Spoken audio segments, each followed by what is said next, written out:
Does anyone in this building speak Japanese? Anybody? Somebody get me a translator right now. Victoria Stafford's voice cracked across the ninth-floor lobby of Callahan and Ridley Engineering like a gunshot. Her heels hammered the polished concrete. She had her phone in one hand, a crumpled printout in the other, and the look of someone watching $600 million walk out the front door.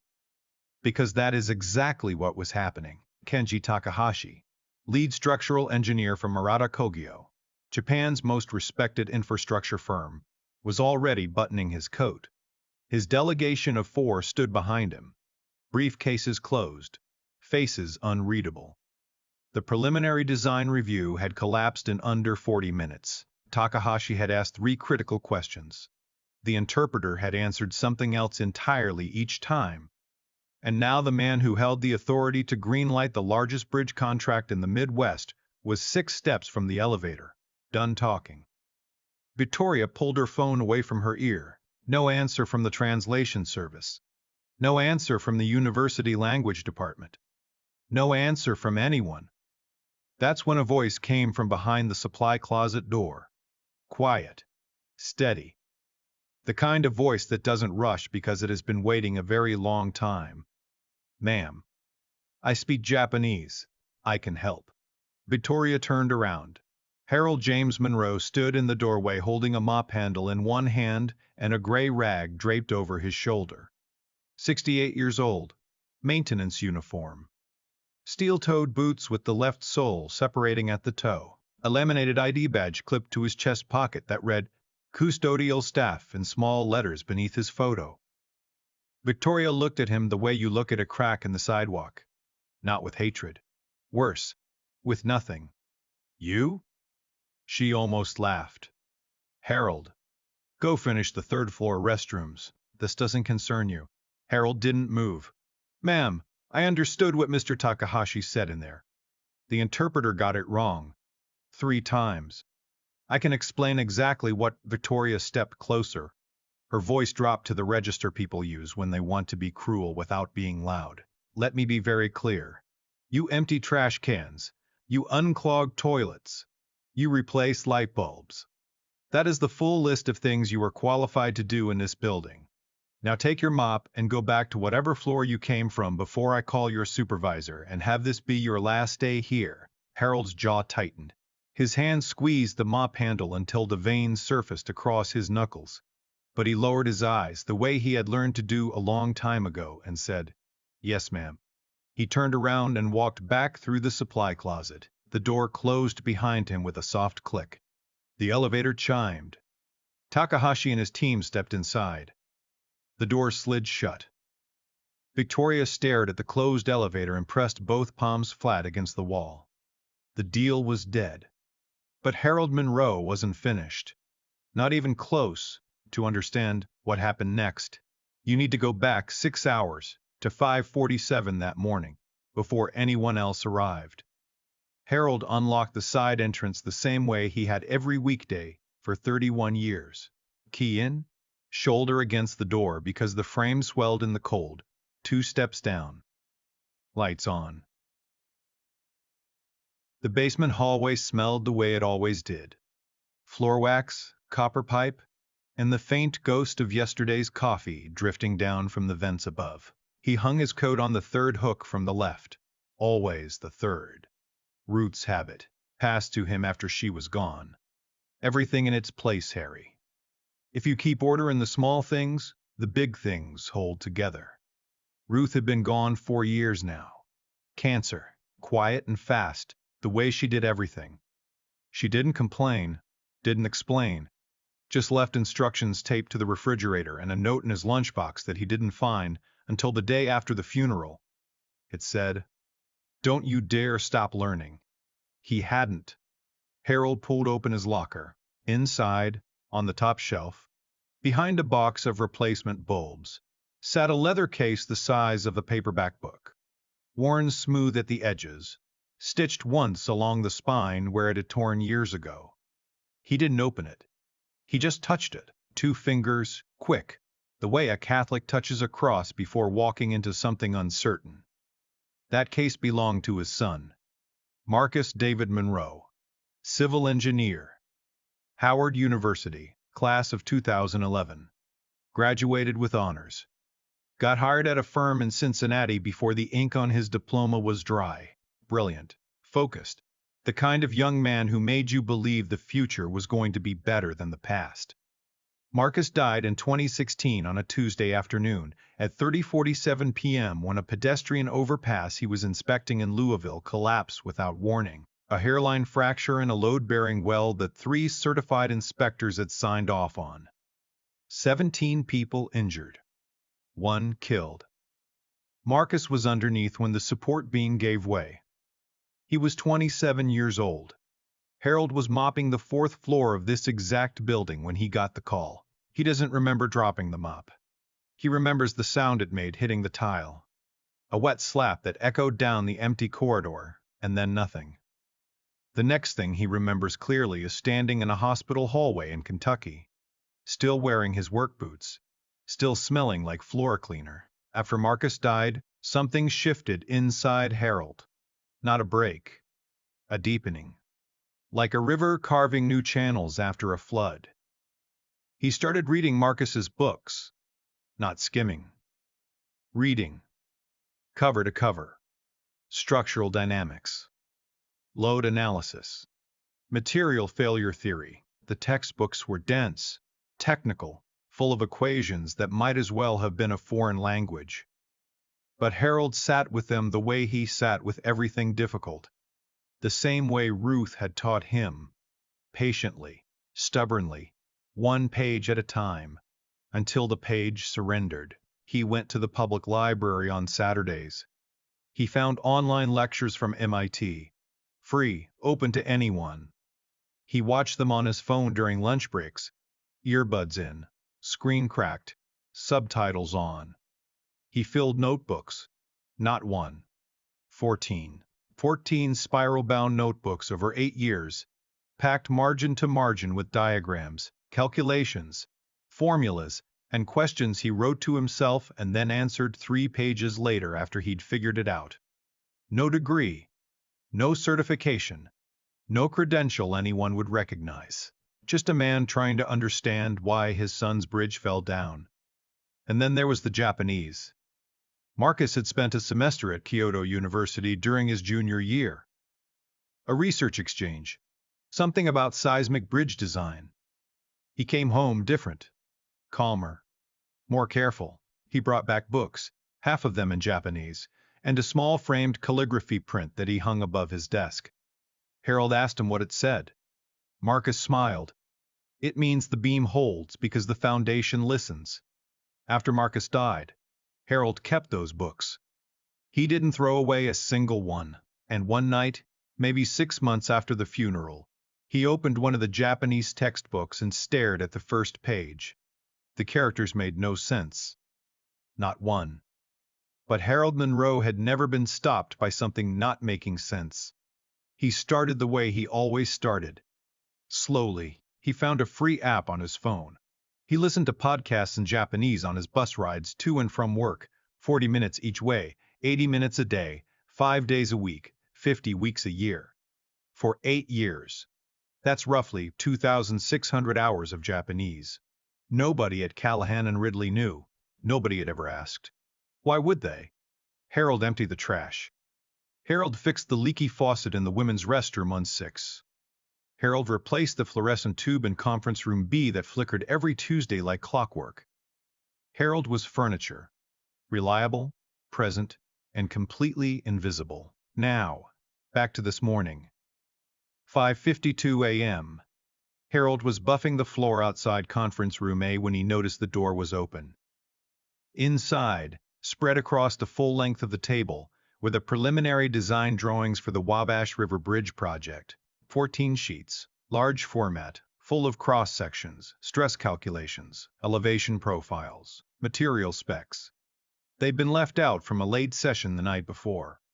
Harold should not have looked. He looked. He set down his buffer, stepped inside, and leaned over the drawings.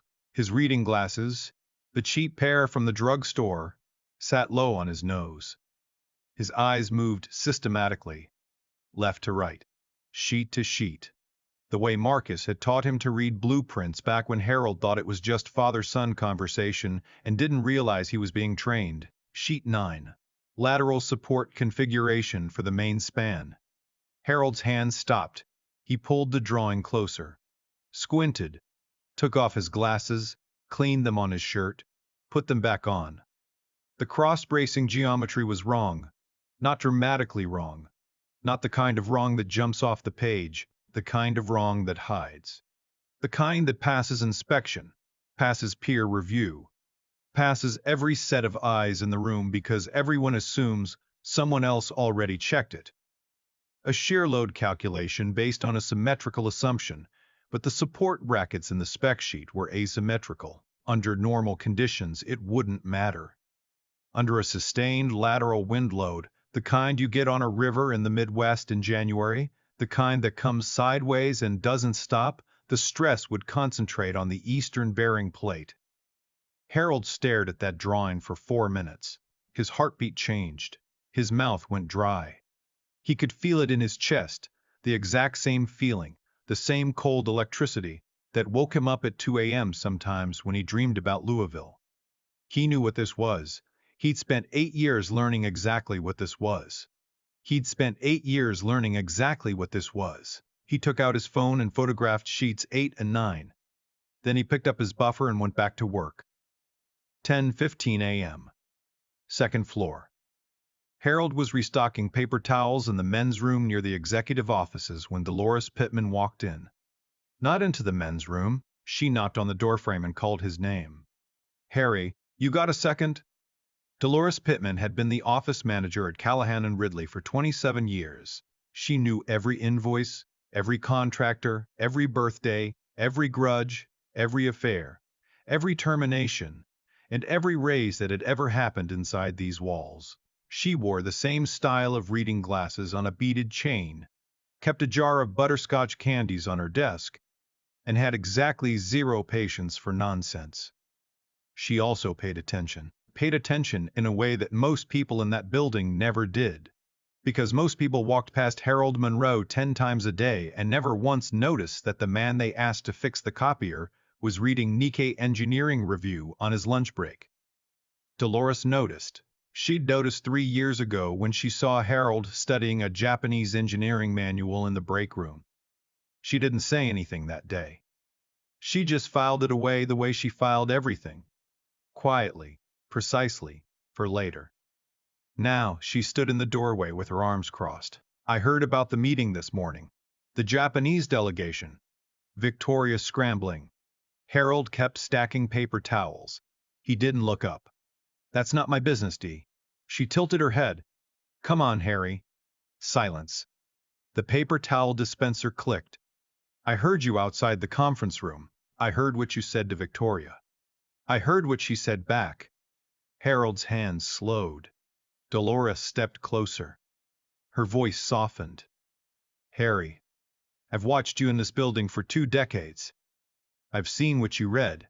I've heard you muttering in Japanese to yourself in the stairwell when you thought nobody was around. I know what's in those notebooks in your locker. You think nobody sees you, but I see you. I've been seeing you." Harold set the paper towels down. He looked at her. His eyes were wet, but his voice was steady. "Dee, the last time I opened my mouth about something that wasn't in my job description, I got told to go clean a toilet." Direct quote. Dolores didn't flinch. "I've been in this building 27 years. Frank Callahan is the one person in this company who listens. Not Victoria. Frank. And if you have something real, something that matters, he will hear you." Harold shook his head. "You don't understand. It's not just the translation. There's something in the bridge design." Sheet 9, the lateral bracing. Dolores went still. "What about it?" Harold looked at her for a long moment. Then he reached into the cargo pocket of his work pants and pulled out his phone. He opened the photo of the blueprint and held it out to her. She couldn't read engineering drawings. She didn't need to. What she could read was the look on Harold's face. That bracing pattern, Harold said quietly. The same mistake was made in Louisville. I've studied that collapse for 8 years, D. I know what a hidden failure point looks like. I know it the way I know my own name. The break room went quiet, just the hum of the vending machine, the distant ring of a phone somewhere down the hall. Dolores looked at the photo, then looked at Harold, then straightened up and pulled her reading glasses off her nose. Frank's office. Right now. I'm taking you myself. Harold didn't move. D. If I'm wrong. You're not wrong, Harry. I've known you too long. She turned and walked toward the door, stopped, looked back. Are you coming or not? Harold closed his locker. He reached inside one last time and pulled out the leather case from the top shelf. Marcus's case. Inside it, a precision engineer's compass. Brass, heavy, the needle still sharp after all these years. Marcus had used it on every project. Harold slid it into his breast pocket, the way Marcus used to carry it, point up, right over the heart. He followed Dolores down the hall. 11,005 a.m., third floor. Frank Callahan's office. Frank Callahan was 61, ex-Army Corps of Engineers, built like a man who still shoveled his own driveway. He ran Callahan and Ridley with 2 rules. First, nobody raises their voice in his building. Second, anybody who brings him a problem better bring the facts to back it up. His assistant blocked the door. He's preparing for the delegation follow-up. No walk-ins. Dolores pulled herself up to her full 5'3". I've been here 27 years, Martin. I'm not walking in. I'm bringing in someone with information that could save this project and possibly save lives. You can tell Frank that, or you can step aside and I'll tell him myself. Martin looked at Dolores. Looked at Harold in his maintenance uniform with a mop stain on the knee. Looked back at Dolores. He stepped aside. Dolores stayed at the threshold. She squeezed Harold's arm once and let go. Go, Harry. Harold walked in alone. Frank Callahan looked up from his desk. He did not call security. He did not ask why a custodian was standing in his office. He set his pen down and waited. That single gesture told Harold everything he needed to know about this man.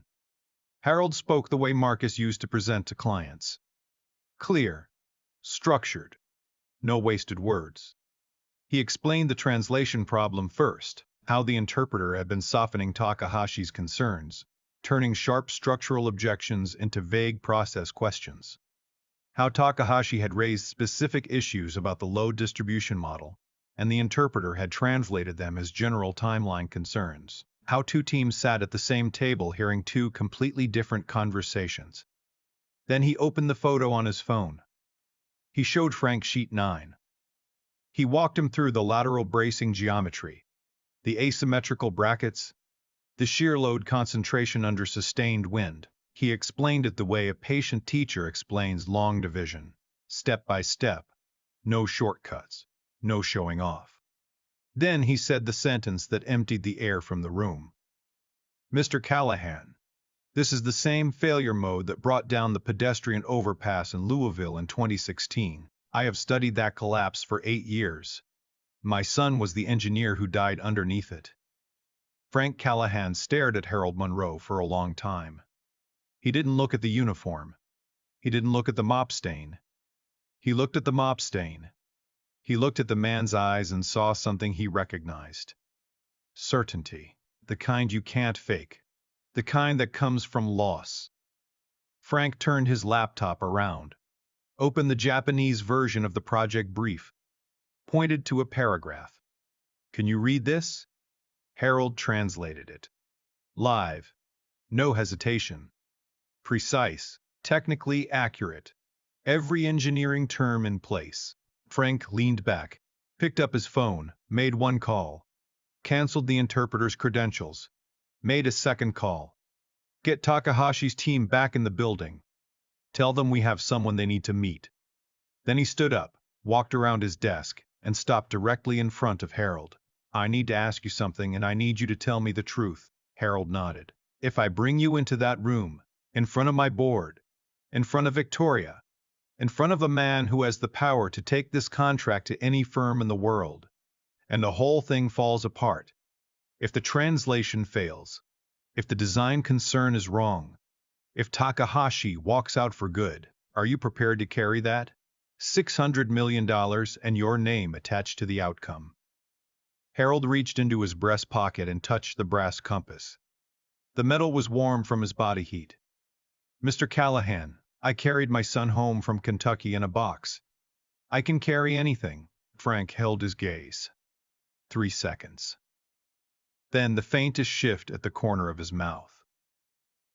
That's the only answer I would have believed. He opened the door. Dolores was still standing in the hallway. He gave her one nod. She pressed her hand against the wall, steadied herself, and nodded back. Frank and Harold walked side by side down the corridor toward the conference room. Not in front, not behind. Side by side.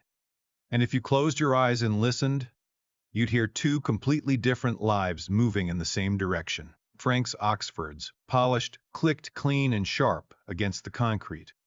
Harold's work boots, the left sole peeling at the toe, made a soft dragging sound with every step.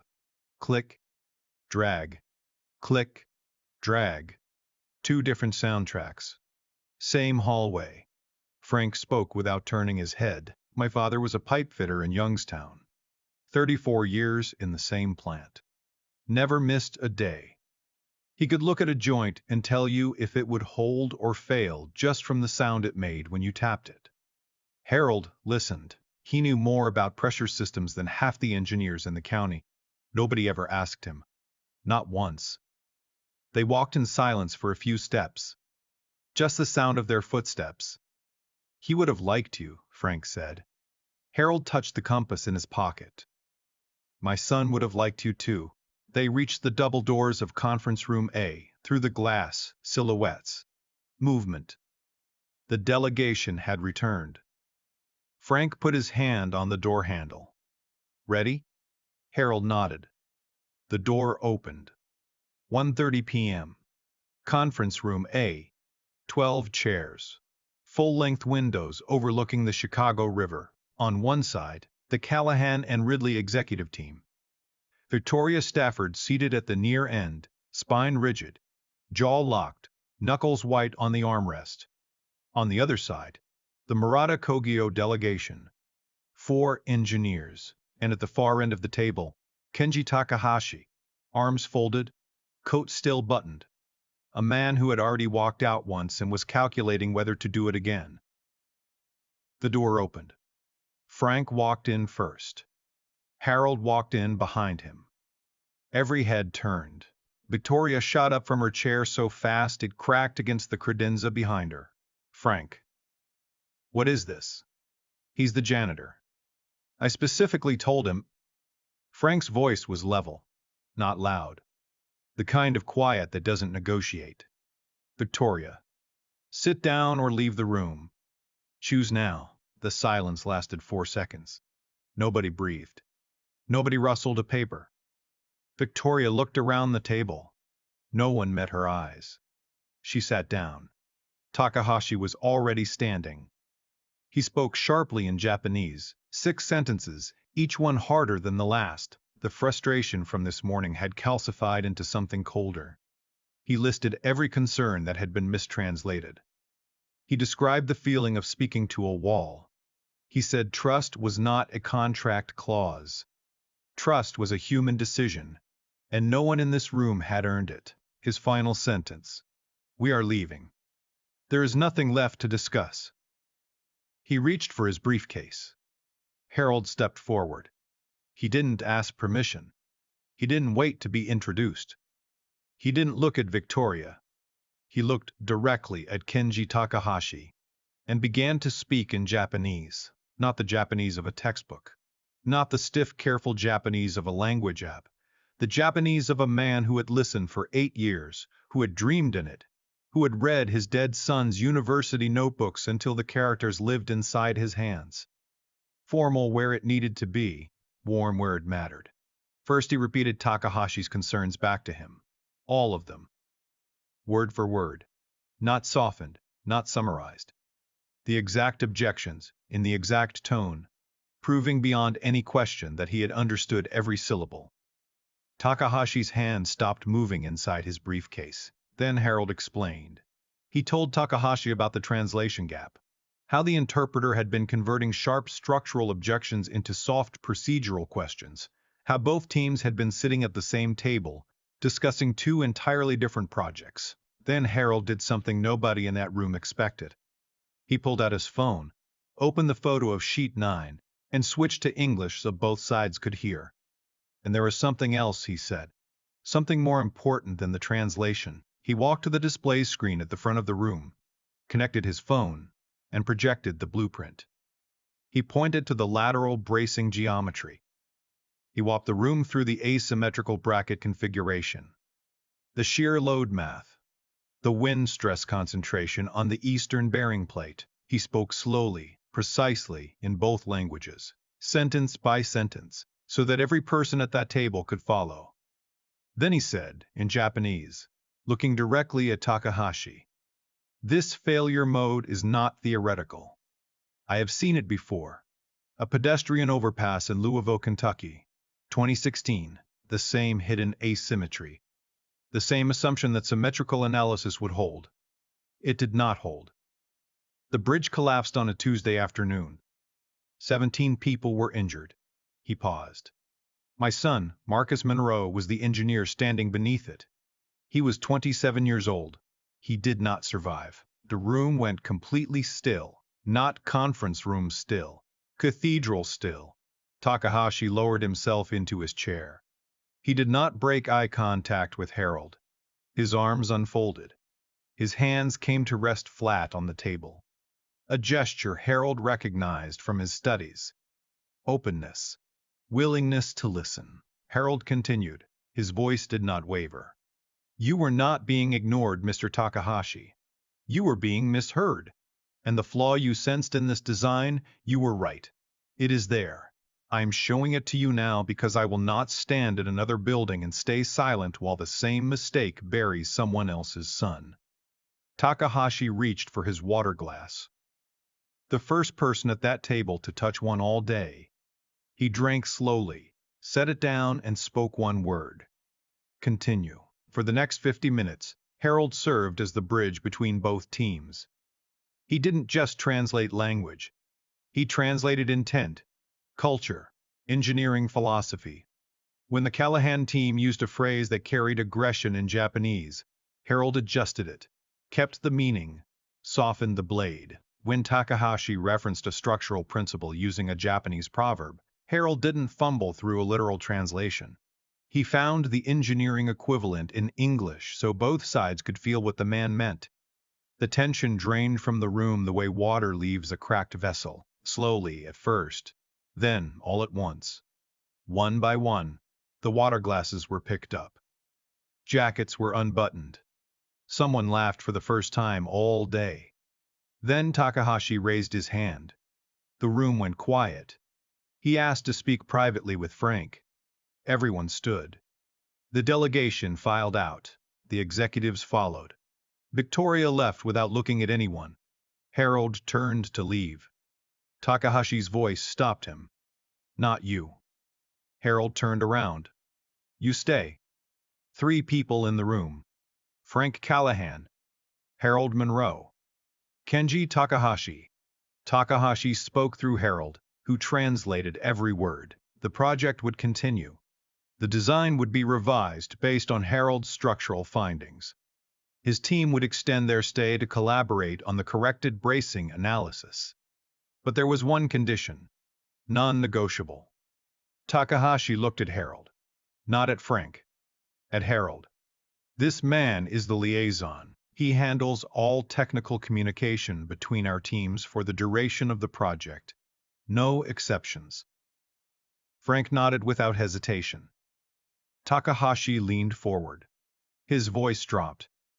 "I have worked with engineers in 14 countries. I do not trust buildings. I do not trust titles. I trust people who understand what failure costs." He paused. Today he was the only person in this room who spoke to me as an equal. Not because of rank, because of knowledge, and because of loss. Frank turned to Harold and extended his hand, not downward, the way you hand something to someone below you. Straight across. Level. One professional to another. Harold shook it. The brass compass in his breast pocket caught the afternoon light from the window. Marcus's compass, still pointing true. Frank pushed the conference room doors open. The hallway was full. The delegation, the executive team, junior engineers who had heard whispers and drifted closer, paralegals, project coordinators, the mailroom kid, Dolores. Everyone waiting. Everyone watching. Frank stepped out and faced the corridor. His voice carried without effort. I want this on the record.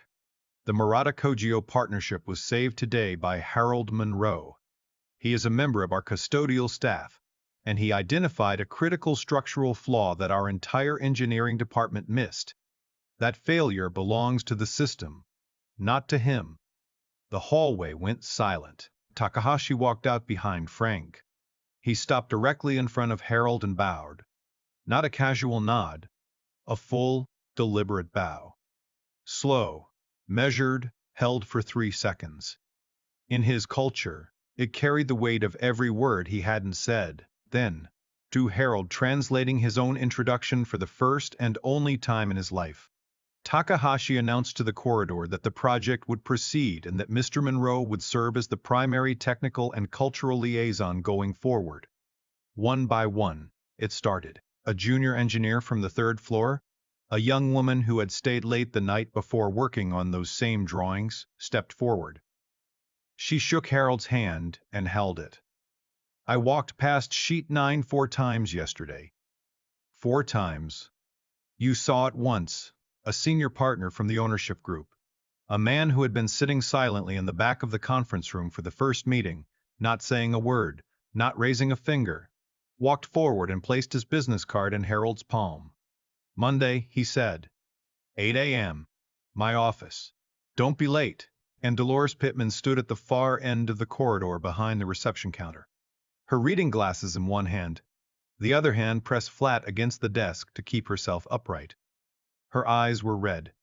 Her chin was trembling. She didn't speak. She didn't need to. 27 years in this building. 27 years of being the one who noticed. And this moment, the moment she had walked into that men's room and refused to walk away, made every single one of those years mean something. Victoria Stafford. After the hallway cleared, Frank asked her to stay, just the two of them. The conference room door closed. Through the frosted glass, 2 silhouettes. One standing, one seated. Nobody heard what was said. But everyone heard what came next.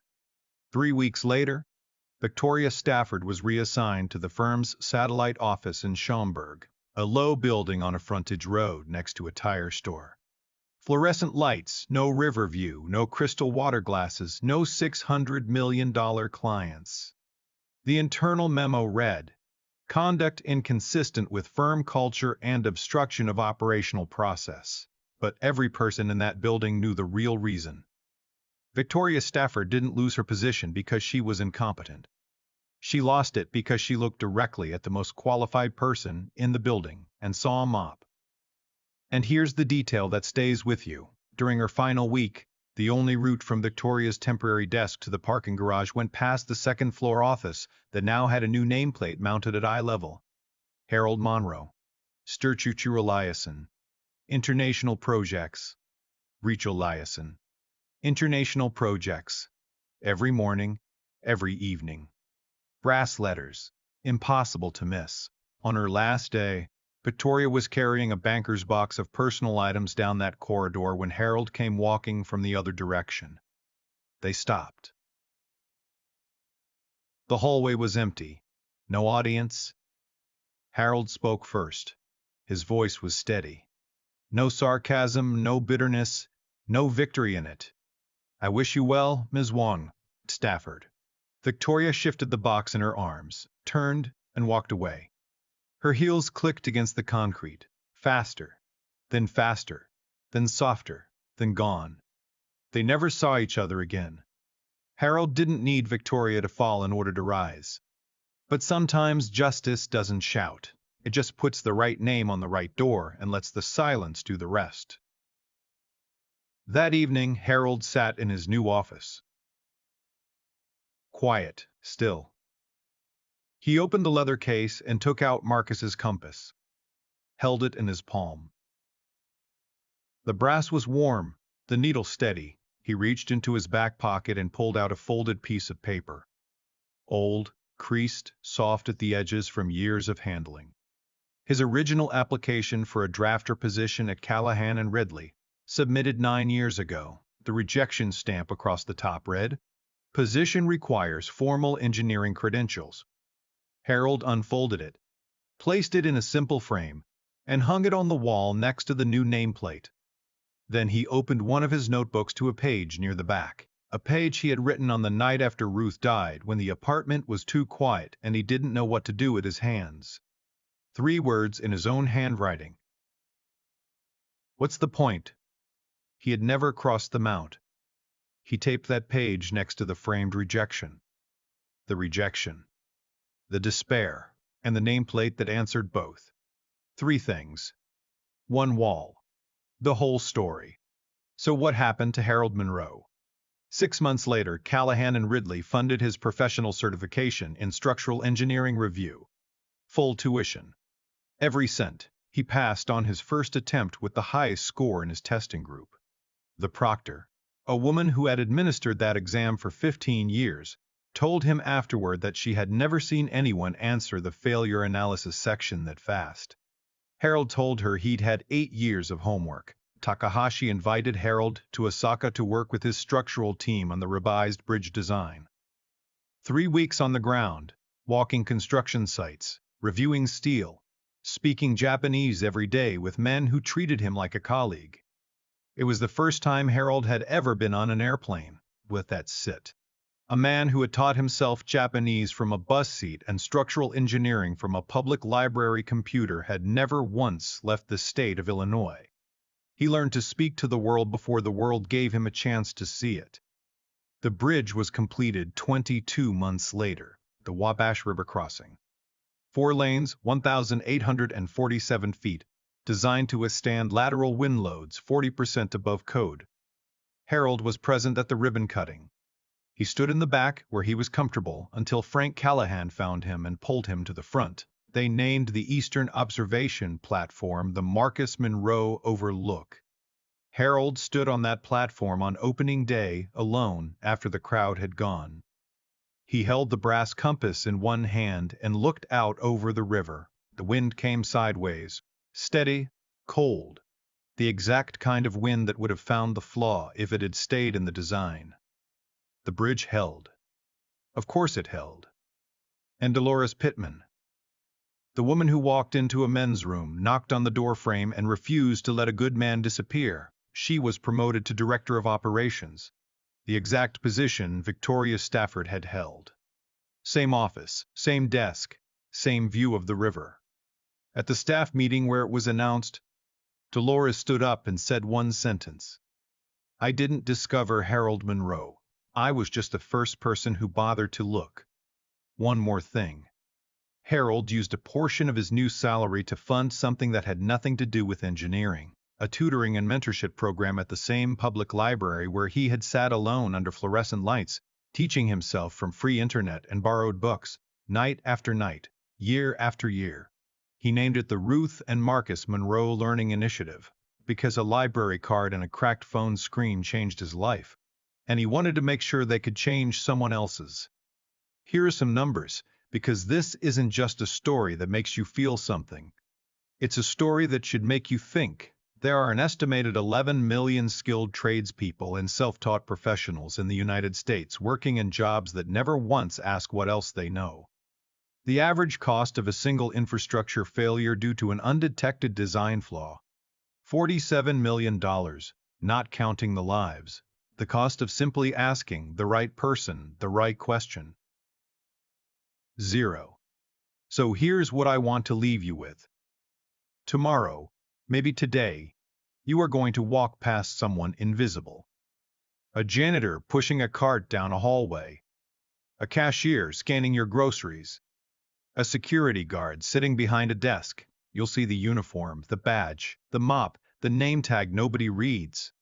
But you won't see what's underneath. Maybe they taught themselves a language on the bus. Maybe they read engineering textbooks on their lunch break. Maybe they carry a compass that belonged to someone they lost. And that loss made them learn something the rest of us were too comfortable to bother with. You will never know unless you stop. Unless you ask.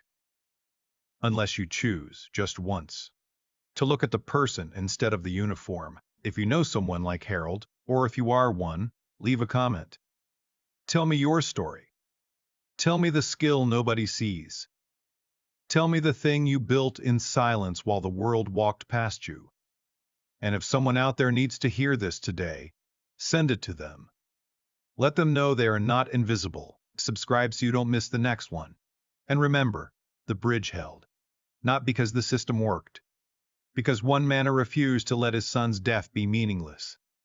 The room didn't give Harold Monroe power. It finally stopped blocking the door. This story is for every Harold still pushing a cart, and for every Dolores who chose to look. The value of what you carry doesn't depend on who's watching. It depends on what you keep building when nobody is.